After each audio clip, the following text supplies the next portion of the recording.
Wara l-iskandlu tal-eluf li nataw lill-komiku Brittaniku David Williams għal preżentazzjoni tal-Malta Film Awards, il-Ministru Clayton Bartolo baqa' jiddefendi din in-nefqa. Dan meta kien mistieden għall-intervista s-sibt filgħodu fuq ir-radju RTK.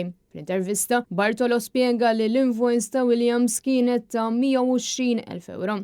Mistoqsija għaliex inqabes il-budget allokat, il-Ministru ħarab mid-domanda. Fil-waqt li spiċċa jgħid li miżrar qed naqalaw il-flus. Miżrar qegħdin naqalaw il-flus. Il-Ministru fl-ebda ħima warrab il-possibilità li fl-awards li jmiss jerġa' jonfoq 120,000 euro fi preżentatur. Namlu li hemm bżonn, stqar Clayton Bartolo. Il-Ministru prova jindika li qabel tal-Labour l-industrija tal-films kienet fl-abbissi. Dan meta kulħadd jaf kemm ġew attirati films internazzjonali mis-sena 2000 l-hawn taħt diversi amministrazzjonijiet films illi fihom ħadmu ħafna Maltin. Dan apparti serje televiżivi bħal Game of Thrones li nġibet f'Malta fl-2010. Waqt li kien għaddej b'din ir-retorika, Clayton Bartolo ddefenda l-Kummissarju tal-Films iżda naqas milli jgħid kemm qed jitħallas għal din il-kariga.